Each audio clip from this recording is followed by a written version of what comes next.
Hi hello வணக்கம், நான் உங்கள் ஹரிஜி. இப்போ நம்ம பார்க்க போகிறது Bigg Boss season 10 the grand launch.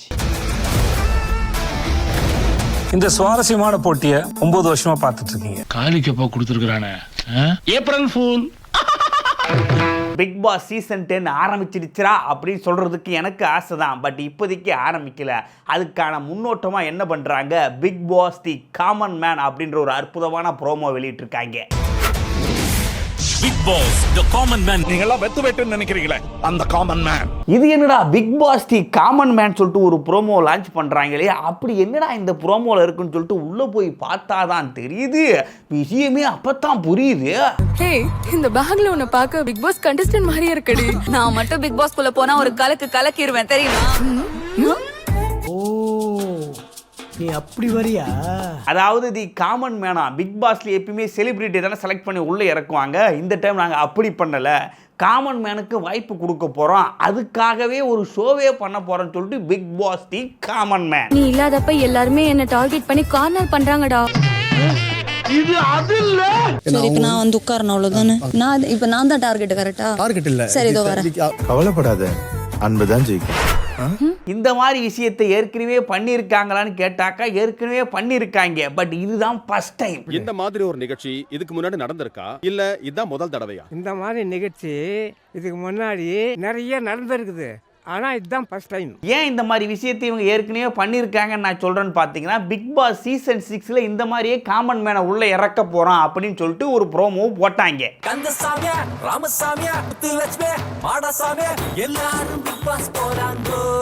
But அந்த ப்ரோமோ வேற மாதிரி இருந்துச்சு. நான் நார்மல் பீப்புள் தான், ஆனால் நானே போய் பிக் பாஸ் வீட்டில் கலந்துக்கலாம். அதுக்கு என்ன பண்ணணும்னா, இந்த மாதிரி வெப்சைட்டில் போயிட்டு உங்களோட டீட்டெயில்ஸ், நீங்கள் எதுக்காக பிக் பாஸ் போகிறீங்கன்னு சொல்லிட்டு ஒரு வீடியோ பண்ணி போடுங்கன்னு சொன்னாங்க.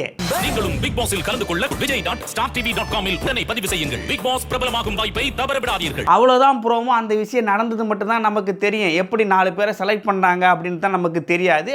பிக் பாஸ் சீசன் 6 லான்ச் பண்ணும்போது ஒரு 4 பேரை உள்ளே இறக்குறாங்க.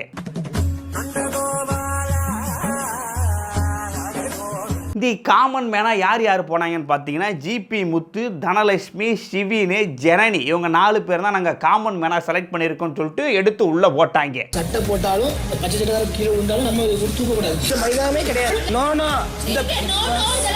அந்த 4 பேரில் சிவினு, ஜனனி மட்டும்தான் நமக்கு தெரியாமல் இருந்தாங்க. அதுலேயும் ஜனனி பார்த்தீங்கன்னா கேரளாவில் பயங்கர ஃபேமஸ்ஸு. மற்றபடி ஜிபி முத்து, தனலட்சுமிலாம் ஆல்ரெடி ஒரு மாதிரி ஃபேம் தான். யூடியூப், இன்ஸ்டாகிராமெல்லாம் பயங்கர ரீச்சாக இருந்தாங்க. சரி, ஓகே, அவங்கள நாங்கள் காமன் மேனா எடுத்து போகிறோன்னு சொல்லிட்டு ஒரு 4 பேரை உள்ளே போட்டாங்க. அந்த 4 பேர் தான் காமன் மேனு சொன்னாங்க. சரி, ஓகேன்னு சொல்லிட்டு நம்பி நாமளும் அந்த சீசனை முழுசாக பார்க்கவும் ஆரம்பித்தா நல்லாவும் போச்சு. ஆனால் பிக் பாஸ் சீசன் 10 என்ன பண்ணுறாங்க, மக்களுக்கு நாங்கள் உண்மையாக இருக்க போகிறோம்னு சொல்லிட்டு ஒரு அற்புதமான ப்ரோமோ. நீ ஊட்டி விடாம நான் எப்ப பேபி சாப்பிட்டேன். இவன் மட்டும் பிக் பாஸ் போயிருந்தா டைட்டில் வின்னரா இருப்பான்டா. இந்த டைம் நாங்கள் சும்மா சொல்லிட்டு ஒரு ப்ரோமோவை போட்டுட்டு எங்கள் இஷ்டத்துக்கு ஒரு 4 பேர் எடுத்து தான் உள்ளே போடுவோம், அவங்க தான் காமன் மேன் சொல்லுவோம்லாம் நாங்கள் பண்ண மாட்டோம். இந்த டைம் நாங்கள் காமன் மேனை செலக்ட் பண்ணுறதுக்குன்னே ஒரு ப்ரோமோ, அதுக்குன்னே ஒரு ப்ரோக்ராம் வைக்க போகிறோன்றாங்க. பேசஞ்சரே சமாளிக்க நமக்கு பிக் பாஸ்லாம் என்னடா இவங்க வித்தியாசமாக யோசிக்கிறாங்கன்னு சொல்லிட்டு பார்த்தாக்கா இந்த மாதிரி கண்டென்ட் எல்லாம் அதர் லாங்குவேஜில் பண்ணிட்டாங்க போல. இப்போ தான் பிக் பாஸ் தமிழில் கொண்டு வராங்க. டாஸ்க் சாவடிக்கிறான். இந்த ஆபீஸை சமாளிக்கிறதுக்கு பிக் பாஸே சமாளிச்சிடலாம். பிக் பாஸ் தி காமன் மேன்ற ஒரு ஷோ பண்ணுறதுக்கான காரணம் என்னன்னு சொல்லிட்டு பார்த்தீங்கன்னா, பிக் பாஸ் சீசன் 9 எடுத்த கண்டஸ்டன்ஸ் அந்த மாதிரி. பிக் பாஸ் சீசன் 9 பெரிய லெவலில் ஹிட் ஆகணும்னாலும் மக்களிடையே நிறைய பேசும் பொருளாக மாறிச்சு பிக் பாஸ் சீசன் 9. எதுக்குன்னு சொல்லிட்டு பார்த்தீங்கன்னா, கண்டஸ்டன்ட் லிஸ்ட்டு. என்னடா கண்டஸ்டன்ட் எடுத்து வச்சுருக்கீங்க, இவங்கெல்லாம் பிக் பாஸ் கண்டஸ்டண்டாடா? பிக் பாஸ்ன்றது ஒரு ஸ்டாண்டர்டான ஷோடா, அதுக்கு தகுந்த மாதிரி கண்டஸ்டன்ட் எடுங்கய்யா, ஏன் இந்த மாதிரி சொல்லிட்டு எல்லாருமே புலம்ப ஆரம்பிச்சாங்க. இவ்வளோ சீசன் நான் பார்த்துருக்கேன். இந்த கண்டஸ்டன்டால தான் இந்த சீசனே நான் பார்க்கல. ஒரு ப்ரோக்ராமே வந்து ஒரு டாக்ஸிக்காக மாற்றின program. So Bigg Boss season 9 ஸ்டார்டிங்லேருந்து எண்டு வரைக்கும் ஃபுல்லாக நெகட்டிவ்னே போயிடுச்சு. இதுக்கான மெயின் காரணம் என்னன்னு சொல்லிட்டு பார்த்தீங்கன்னா, கண்டஸ்டோட லிஸ்ட்டு தான். கண்டஸ்டன்ட் செலக்ட் பண்ணுறதுல இவங்க மிகப்பெரிய கோட்டை விட்டாங்க. அதுதான் மிகப்பெரிய ஃப்ளாப்பாகவும் அமைஞ்சிச்சு.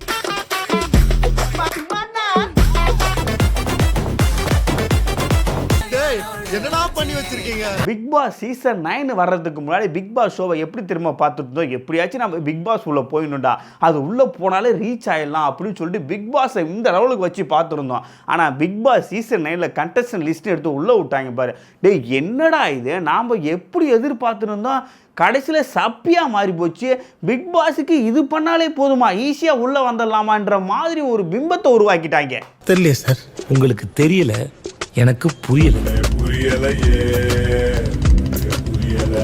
ஏன்னா பிக் பாஸ்ன்ற show reality show, high quality show. அது உள்ளே போனால் எப்படியா இருந்தாலும் நம்ம ரீச் ஆகிடலாம், அது உள்ளே போகிறதுக்கு நம்ம தகுதியை வளர்த்துக்கணும் அப்படின்னு சொல்லிட்டு இருந்த மக்கள் எல்லாம், டேய் என்னடா இப்படி பண்ணுறீங்க, இதெல்லாமடா தகுதி பிக் பாஸ் உள்ள வர்றதுக்கு, இதுதான் தகுதின்னு சொல்லிட்டு நாங்கள் எப்பயோ பண்ணியிருப்போம்டா, ஏன்டா இப்படி பண்ணுறீங்கன்ற மாதிரி மன விரக்திக்கே போயிட்டாங்க. பிக் பாஸ் என்ன ஒரு பிளாட்ஃபார்ம், நெக்ஸ்ட் லெவல் போகிறதுக்கு. அந்த பிளாட்ஃபார்ம் போகிறதுக்கு இவங்க என்ன அச்சீவ் பண்ணாங்க? எவ்வளோ டேலண்டட் பீப்புளெலாம் இன்னும் நிறைய பேர் இருக்காங்க. அவங்கள போட்டால் விஜய் டிவி இதுக்கு அப்புறம் போகும், இல்லைனா விஜய் டிவியை மூடிடலாம். இதில் ஒரு கொடுமை என்னன்னா, பிக் பாஸ் சீசன் 9 மக்களுக்கு தான் கொஞ்சம் சேடாக அமைஞ்சு போச்சு, வருத்தத்தை அழிச்சிச்சின்னு சொல்லிட்டு பார்த்தாக்கா பிக் பாஸுக்கே பயங்கர வருத்தம். அந்த மனுஷன் உட்காந்து புலம்புன்னு புலம்ப ஆரம்பிச்சார். யோ இப்படி விளாடுங்கயா, என்னையா பண்ணுறீங்க, நான் சொல்கிறதேவையா பண்ணுங்க, ஏதாச்சும் யோசிங்கயா, யோசிச்சு புதுசாக பண்ணுங்கயான்னு சொல்லிட்டு அவர் ஒரு பக்கம் கதறினாரு.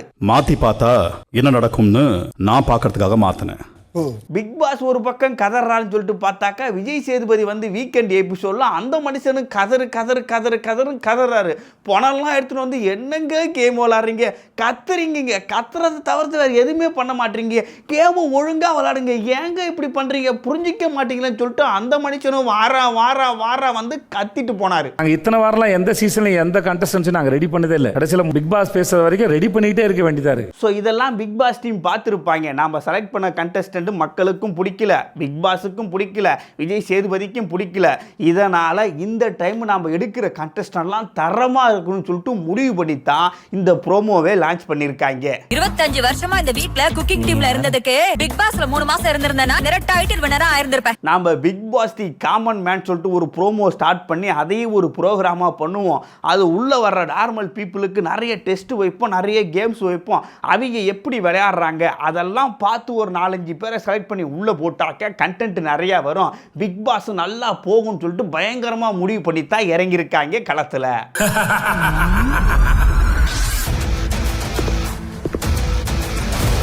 ஸோ இந்த Bigg Boss the common man program எப்படி இருக்குன்னு சொல்லிட்டு பார்த்தீங்கன்னா ஒரு மினி பிக் பாஸ் மாதிரி தான் இருக்குன்னு நினைக்கிறேன். நிறைய கேம்ஸு, நிறைய டாஸ்க்கு, இந்த மாதிரி விஷயங்கள்லாம் வச்சா நீங்கள் எப்படி ரியாக்ட் பண்ணுறீங்க, எந்த விஷயத்துக்கு கோவப்படுறீங்க, எந்த விஷயத்துக்கு காமெடி பண்ணுறீங்க, எங்கெங்கே பாட்டு பாடுறீங்க, ஓவரால் உங்கள் பர்ஃபார்மன்ஸ் எப்படி இருக்குன்னு சொல்லிட்டு பார்த்து தான் ஒரு 4-5 பேரை செலக்ட் பண்ணுவாங்கன்னு நினைக்கிறேன். இப்போ இந்த கேம் ஆடுறதுக்கான சரியான கண்டஸ்டன்ட் நீங்க தான். உங்களுக்கு நெருக்கமான கேம் நீங்களே விளையாடுறதுக்கு உங்களுக்கு ஒரு சான்ஸ். ஸோ பிக் பாஸ் பயங்கரமாக முடிவு பண்ணிட்டாங்க, 15 பேரை எடுத்து உள்ளே போட்டுருவான், மீதி 5 பேரை தரமாக எடுக்கணும். அந்த தரம் தான் பிக் பாஸுக்கு எப்பயுமே நிரந்தரம்.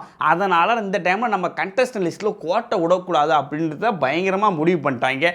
அதனால் சீசன் 10 கண்டஸ்டன்ட்டுக்கு தரமாக தான் இருப்பாங்கன்னு நினைக்கிறேன். Bigg Boss the common man நிகழ்ச்சியில் கலந்து கொண்டு வெற்றி பெறும் நபர்கள் பிக் பாஸ் நிகழ்ச்சிக்கு செல்லலாம். ஸோ கண்டஸ்டன்ட் லிஸ்ட்லாம் தரமாக தான் எடுக்க போகிறாங்கன்ற விஷயம் புரிஞ்சு போச்சு. அப்புறம் எதுக்கு அங்கங்கே அலைஞ்சிக்கிட்டு நேராக என்னைய வந்து பார்க்க வேண்டியதானே, ஏன் இவங்க பார்க்காம இருக்கிறாங்கன்னு சொல்லிட்டு தான் புரிய மாட்டுது. நீங்கள் ஏன் Bigg Boss the common man நிகழ்ச்சியில் பங்கு பெற விரும்புகிறீர்கள் என்ற 2 நிமிட வீடியோவையும் பதிவு செய்யுங்கள். எப்பவுமே ரிவ்யூவர் கேட்டகரியிலேருந்து ஒரு பர்சனை எடுத்து உள்ளே போடுவீங்க. அதுக்காக நான் பரிந்துரை பண்ணுற ஒரு அற்புதமான பர்சன் யார் சொல்லிட்டு பார்த்தீங்கன்னா விஜய் ஷஃபி. கிட்டத்தட்ட 1லேருந்து 9 வரைக்கும் அற்புதமாக ரிவ்யூ பண்ணி கொடுத்துருக்காரு.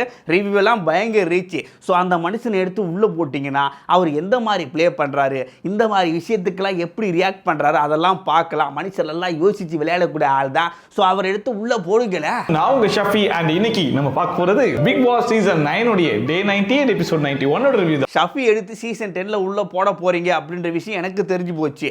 அடுத்த பர்சன் யார் சொல்லிட்டு பார்த்தீங்கன்னா அப்படியே திரும்பி எண்ணிய பாருங்களேன், பயங்கரமான நகைச்சுவையாளர். நான்லாம் பேச ஆரம்பிச்சேன்னா எல்லாரும் குபியூர் குபிர் சிரிப்பாங்க. அது சண்டை இறங்கிச்சுன்னா புருவத்தை தூக்கிட்டு நான் சண்டை போட்டேன்னா வச்சுக்கேன் வேற லெவல் பர்ஃபார்மன்ஸாக இருக்கேன்.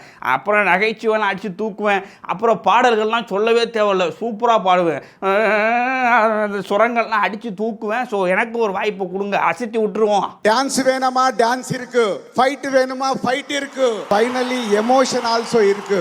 So Bigg Boss the common man அப்படின்ற ஷோவை விரைவில் லான்ச் பண்ணுறாங்க. அது எப்படி இருக்குது ஏதா இருக்குன்னு தெரியல. பட் அதுவும் பிக் பாஸ் மாதிரியே தான் இருக்கும். ஸோ அதுக்கு நம்ம ரிவ்யூ பண்ணுறதுக்கு வந்தலான்ற ஒரு பக்காவான பிளான் பண்ணிட்டேன்.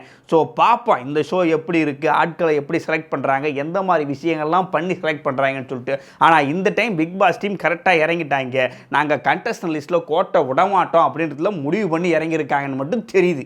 ஒவ்வொரு சீசனும் ஒவ்வொரு கண்டஸ்டன்ட்டும் ஒவ்வொரு நாளும் பண்ற ஒவ்வொரு மூவும் உங்களுக்கு தெரியும். ஸோ பார்ப்போம். பிக் பாஸ் சீசன் 10ஓட மோகம் இப்போவே எல்லாருக்கும் தொத்திக்கிச்சு, ஒரு பரபரப்பை கிரியேட் பண்ணிட்டாங்க, ஒரு கியூரியாசிட்டியை கிரியேட் பண்ணிட்டாங்க. ஸோ பிக் பாஸ் சீசன் 10 தரமாக தான் இருக்குன்னு நினைக்கிறேன். அந்த தரத்தை கொண்டு போயிட்டு அப்படியே நிரந்தரமாக மாற்றுவாங்களா இல்லையான்னு சொல்லிட்டு பொறுத்திருந்து தான் பார்க்கணும். எது பாசம் எது வேஷம் எல்லாம் உங்களுக்கு புரிஞ்சிடும். அப்போ இந்த கேம் ஆடுறதுக்கான சரியான கண்டஸ்டன்ட் நீங்க தான். பார்ப்போம். தி காமன் மேன் ஷோ லான்ச் பண்ணுவாங்க. ஷோவை பார்த்துட்டு எப்படி இருக்குது, தரமாக இருக்கா நிரந்தரமா அப்படின்னு சொல்லிட்டு நான் அருமையாக ரிவ்யூ எடுத்து வந்து உங்கள்கிட்ட சொல்லிடுறேனே. உங்களுக்கு நெருக்கமான கேமை நீங்களே விளையாடுறதுக்கு உங்களுக்கு ஒரு சான்ஸ். மீண்டும் ஒரு நல்ல வீடியோவோட உங்களை வந்து சந்திக்கிறேன். அதுவரை உங்களிடமிருந்து விடைபெறுவது உங்கள் நான்.